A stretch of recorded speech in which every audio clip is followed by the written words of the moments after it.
Chapter 42, Genesis, out of the Passion Translation. Joseph's brothers go to Egypt, verse 1. When Jacob learned that there was food in Egypt, he said to his sons, "Why are you standing around here staring at each other? I hear that there is grain in Egypt. Go there and buy some for us so we don't all starve to death." So Joseph's 10 half-brothers went down to buy grain in Egypt.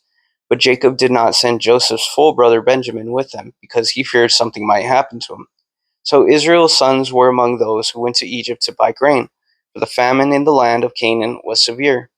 Now Joseph was the governor of the land of Egypt, which meant he supervised the sale of grain to all the people. One day Joseph's 10 brothers came and bowed down before him with their faces on the ground. As soon as Joseph saw them, he realized that they were his brothers, but he pretended he didn't know them and spoke to them harshly. "Where do you come from?"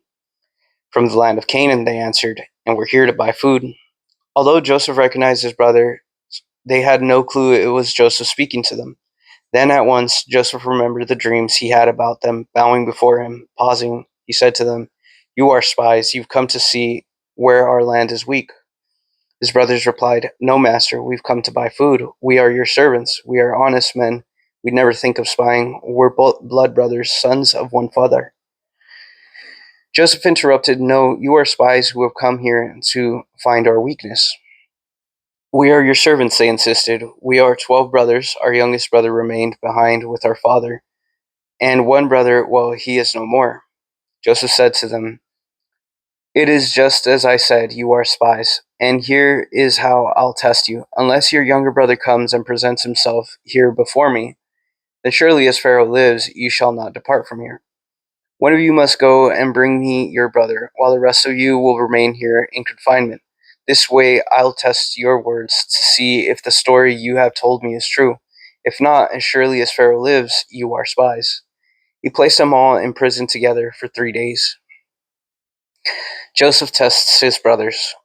Verse 18. On the third day, Joseph said to them, "Do as I say and you will live. I am a man who respects God. If you are as honest as you say you are, then I will keep just one of your brothers here in confinement, while the rest of you carry grain home for your starving families. You must return with your youngest brother so that I may verify your story, and that you may not die." So they agreed to do so. With Joseph standing there, they began to speak among themselves, saying, "Look what's happened to us. We're being punished for what we did to Joseph long ago. We'd heard his cries of anguish and saw the agony of his soul when he begged us for mercy, but we turned a deaf ear. That's why all this trouble has come upon us." Then Reuben spoke up. "Didn't I tell you not to sin against the boy? But you wouldn't listen, so now we're paying the price for his murder." They had no clue that Joseph understood every word, for he had been speaking to them through an interpreter. Deeply affected by what he heard, Joseph began to weep and hurriedly left their presence. After he composed himself, he returned to them, and pointing to Simeon, he said, "This one will remain here." Then he had him tied and bound while they all watched. Joseph then gave orders to have their bags filled with grain, to hide each man's money back inside his sack, and to give them provisions for their journey home.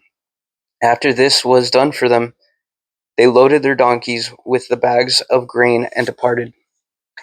Joseph's brothers returned to Canaan. Verse 27. Later they camped for the night, and as one of them opened his sack of grain to feed his donkeys, he discovered that his money was right there on top of the grain. He shouted to his brothers, "My money, look, someone put my money back in my sack." Troubled and trembling, they said to each other, "What in the world has God done to us?" When they came to their father Jacob in Canaan, they told him the story of all that had happened to him, saying, "The governor of Egypt spoke harshly to us and accused us of being spies. We told him, 'We are not spies, but honest men. We're 12 brothers, sons of our father. Our youngest remained with our father in the land of Canaan and is no more.' Then the governor of Egypt, demanded, 'By this test I will discern if you are honest men. Leave one of your brothers with me. Take the grain you need for your families and be on your way. Return to me with your youngest brother, and I'll return Return to me with your youngest brother, then I'll know you are not spies, but men of integrity. Then I'll release your brother back to you, and you'll be free to trade in the land." As they each emptied their sack of grain, each man found his money inside his sack.